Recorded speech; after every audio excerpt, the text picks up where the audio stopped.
mavugurura y'amastade agiye atandukanye hano mu gihugu cy'u Rwanda. Dore kuri stade Huye Antonio.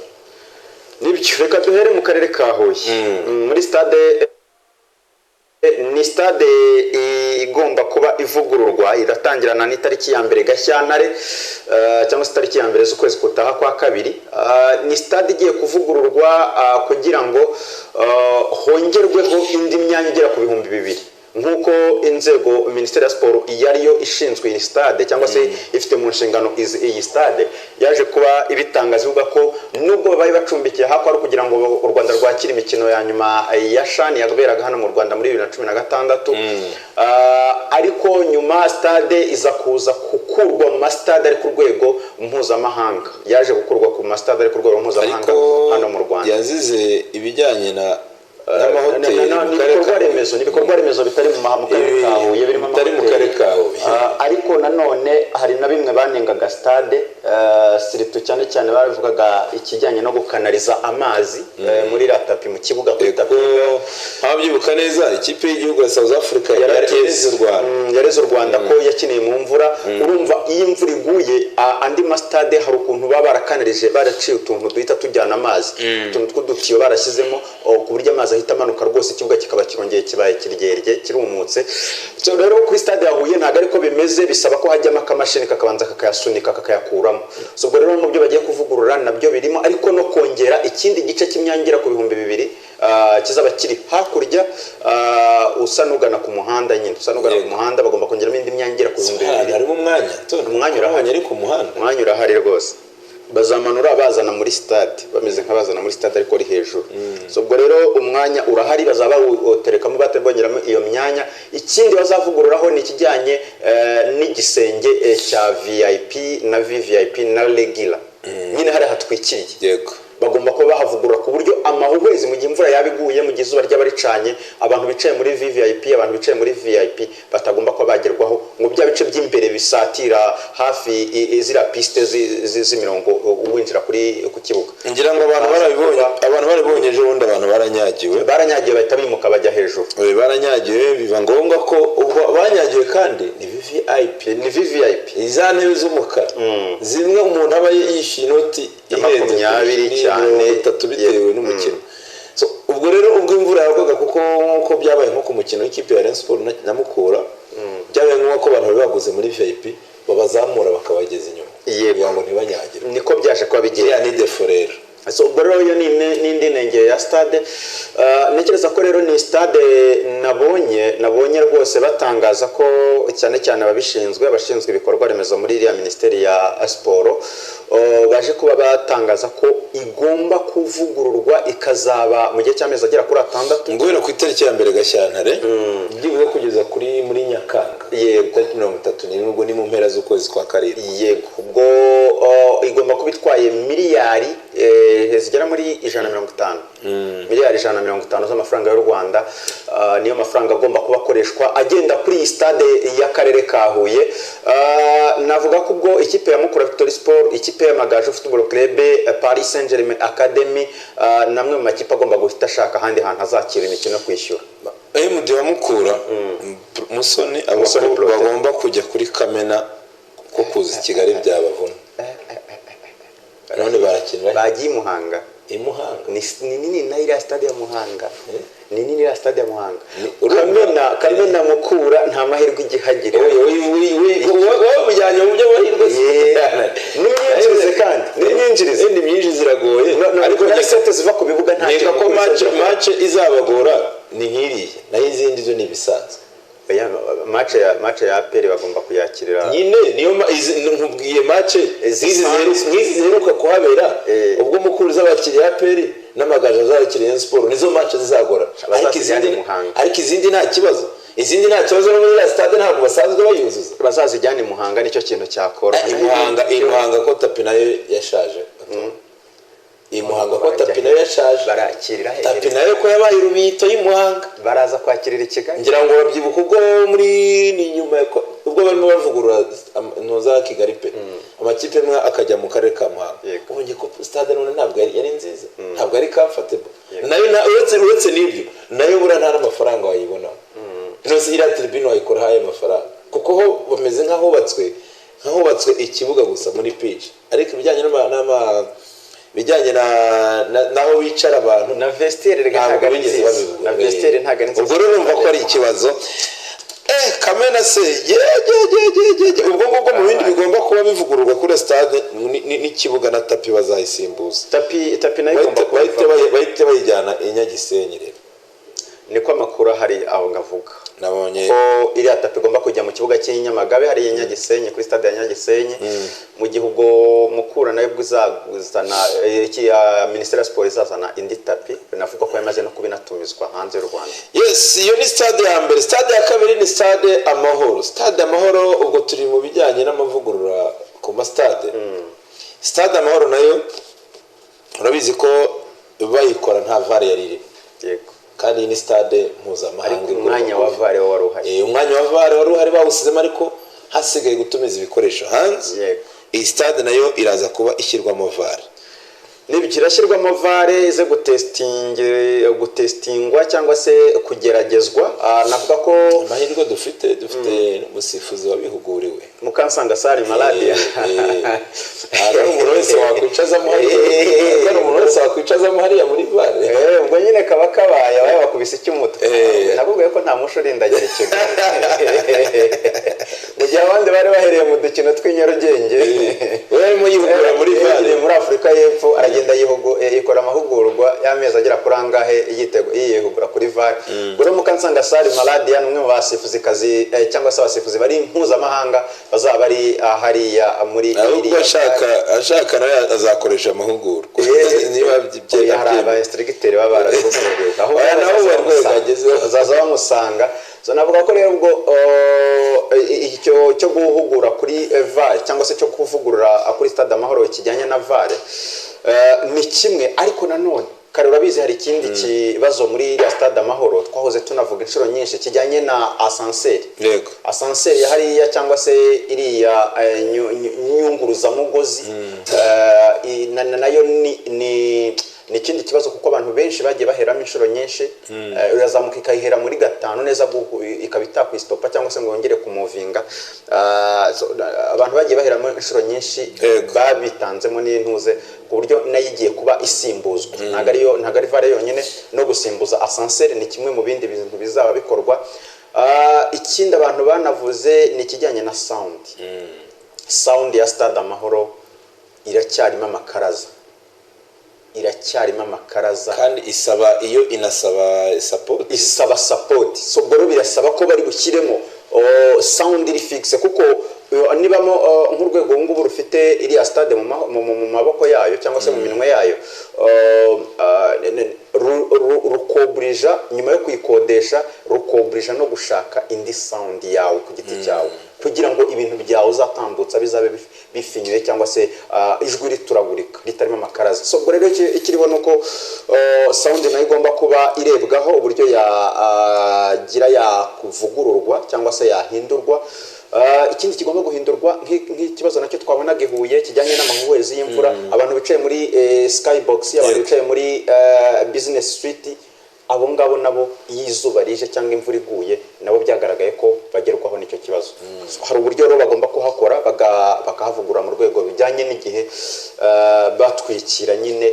Hari n'igitekerezo numvaga bavuga ariko ntikirajya mu bikorwa kuyitwikira yose, ariko ikazajya iba ari ifunguro. Yego, mu gihe hari izuba bakaba bafunga bya imvura iguye bagafunga, mu gihe nta ikirere ari kizima bakaba bafungura karangaza ukabadekapo. Yes, iyo ni stade ya kabiri. Ini stade ya gatatu ni stade twatugarutseho mu kanya, stade y'Inyagisenyi. Ikinirwaho ubundi yari y'amagaju. Ni ikipe y'amagaju y'Inyagisenyi, nayo igomba kuba ishyirwamo itapi nk'uko byatangajwe n'umuyobozi w'aka karere niyo Mwungeri Debra ndetse n'umuyobozi w'ikipe y'amagaju. Yego, ni stade y'Inyagisenyi, ni imwe mu stade nayo ni meza, ni manini, avugurwa akajya ku rwego wenda rw'amastade ari hirya no hino mu turere, ariko agahabwa ibikoresho nyine bijyanye n'igihe. Apana ntibibe nk'ibyabaye kuri aya mastade ya Zangoma, amastade nka za Sunrise hariya Nyagatare cyangwa se Bugesera, akajyamo ibikoresho bijyanye n'igihe. biri ku rwego bifite karite bifite ireme. Icyo ngicyo kizaba ari icy'umutwe rwose abantu mu bufundu bazaba bateye andi stade ari hirya no hino mu turere. Ntekereza ko ni inyigo imaze igihe kinini ikorwa, nabyo byatumye Amagaju atahakirira mu gice cya mbere umwaka wa mbere ubwo yazamukaga, umwaka washize n'uyu mwaka akaba atari kuhakirira, ariko byibuze biratanga icyizere ko umwaka utaha. Zimwe mu mbogamizi ubwo twasuraga ikipe y'Amagaju hariya, zimwe mu mbogamizi bagaragazaga still n'izamuka ry'abana, ngo ndavuga mpere no kubatoza harimo iby'iki kibuga kimeze nabi. Imvura iragwa rwose ukabona bari gukinira muri Nyabyondo rwose, ni mu byondo.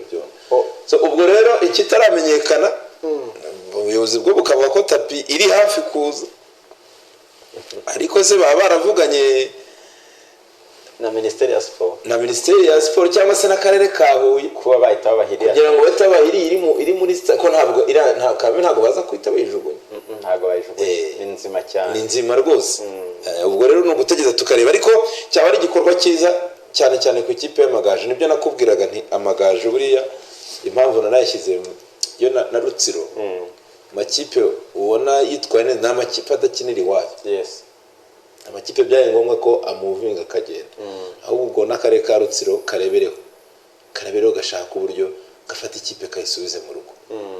Uribuka ko kera hamwe mu hantu hari hagoye kuva, uretse wenda ku kibuga ni na kibi, ariko n'umufana waho ntabwo yabaga koroye. Ahantu bita Nyagisenyi, umufana w'Inyagisenyi, umufana ukwa Gicumbi, ukwa Espoir, aho hose habaga hari umufana ukunda za kipe, ariko noneho ufite urukundo rwa ikipe ye, kubera ko ni ikipe ikorera aho ngaho imyitozo buri munsi ku munsi. Ubu ngubu ikipe y'Amagaju ijya kwitoreza i Huye, igataha Nyamagabe, nayo n'indi transport iba yiyongere cyangwa se indi budget iba yiyongereye kuri aya ma equipe. So rero ikibuga cy'Inyagisenyi nacyo kiri mu bigomba kugeza mu kwezi kwa karindwi rwose ngo nta gihindutse cyamaze kuba kirangiye. Ngibyo rero ubwo twari turi ku mavugurura ya stade. Mbere yuko duhindura ingingo twari turiho, katubwira abantu rwose bakomeze bakande akanyenyeri 532 urwego, kuko aya mahirwe ntabwo gahoraho actually. N'iby'Amavubi byose ni n'iby'abakinyi ba APR twagiye i Nairobi muri Nairobi International Convention Center, niho hazabera atombora ku munsi w'ejo ku isaha isa moya, ni isaha ya Nairobi. N'ubundi ubwo ngubwo abantu barabyumva.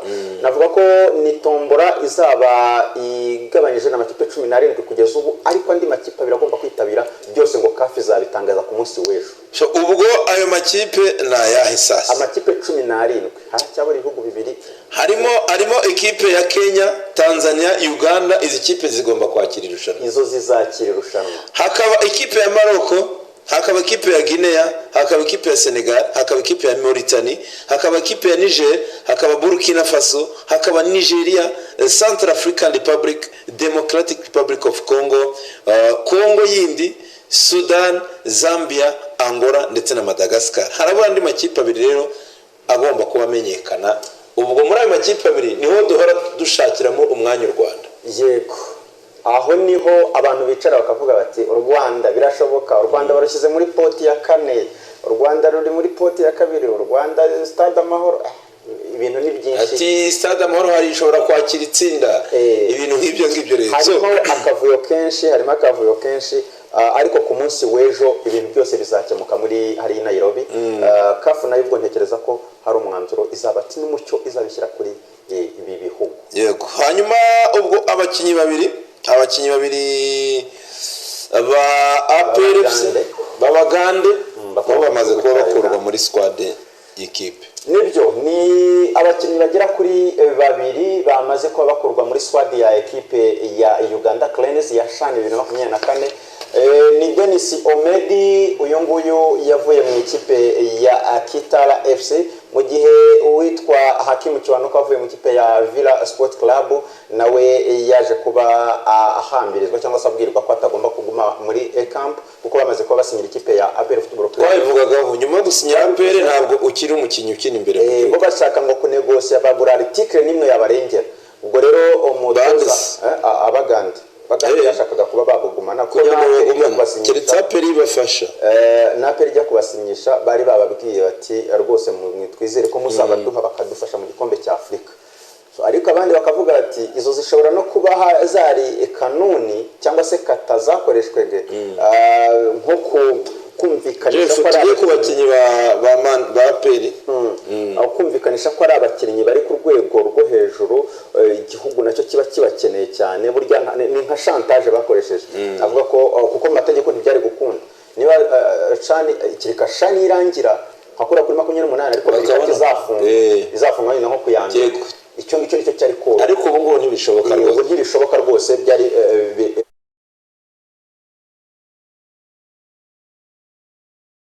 iragoye. Hanyuma uwo bita Paul Puts ikipe y'igihugu ya Uganda Cranes urabizi ko yahamagara abakinnyi 36 barimo nyine abakinnyi babiri Hakim Kiwanuka ndetse na Dennis Omedi baperi yahise ahamagara rero indi kipe akura musaba bonyine bavuyemo kuko yasigana abakinnyi 28 28 bakinnyi yasigaranye harimo rero Mutwaribi Imugorofa wakise Joel Mutakubwa wa Bull Hannington Sebu wa Hurunyo wa Nek ndetse na Crispus Kusima wa Kitara abana abazamu wa defense harimo Gavin Kizito James Begisa Rogers Torash Hilary Mukundane Arnold Odong Enoch Warisimbi Paul Patrick Mbowa Derek Ndahiro wakinaga mu kipe ya Police ndetse na Nicholas Mwere na Gideon Odongo.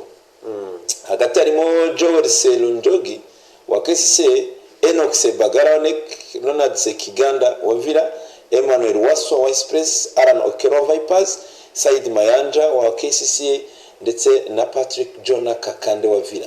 Mujye mu batakarimo Usam Arafat wa KCC Jude C Mugabe wa Kitara Paul Mucurezi wa Nek Shafik na kwikiriza wa KCC Isaac Ogwangwa Police ndetse Charles Rwanga wa Villa na James Bogere wa Masaka Sunshine FC. Abo abakinnyi 28 batangiye n'imyitozo bitegura cyane abakinnyi b'Abaganda bahise binjira muri kampu bategura imikino ya CHAN nubwo bataramenya itsinda baherereyemo ariko aho baza kurimenyera ku munsi w'ejo iyo turimo turutse bayayitangiye imyiteguro iraza kuba ari irimbaye turimo myinshi turutse bayayitangiye ka wabati n'undi championnat yahagaze ahubwo si ko ari kwemera ko amakipe akina Heroes Cup amara Heroes Cup ubuzi nk'u Rwanda rugiyemo Heroes Cup ihawererwa irengero ibyo mubwira nti banze gushyira amakipe yo mu ntara banze gushyira amakipe yo mu ntara ariko ntacyo birahinduka nta kibazo Antoni birahinduka tugezeyo byaba ari amahirwe ariko turajya he twagiye twabikoreye yes ngibyo ibiri ku mugabane wa Afurika tuza kuba tugarukaho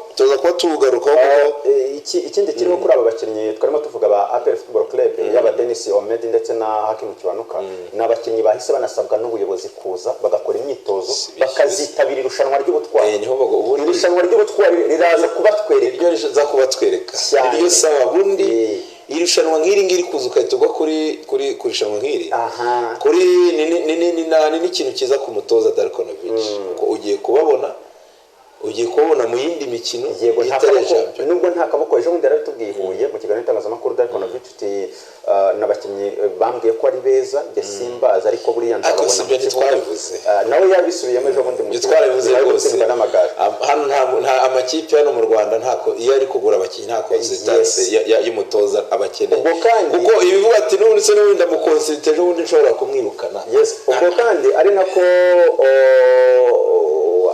abitwa ba Haruna Niyonzima ndetse na Kedi Sandifura nabo tuzatubona ku ruhande rwa SD yego mu bakinnyi bashya yes hanyuma kandi kuva ku mugabane w'Uburayi mu gihugu cy'u Rwanda Super Fresh ikaba ari societe nyarwanda ndetse n'abashoramari b'Aholandi bakaba bamaze kuba tuzana mu Rwanda inkoko nziza cyane z'amagi izi ngizi zikagwa amafaranga ari mu gihe gito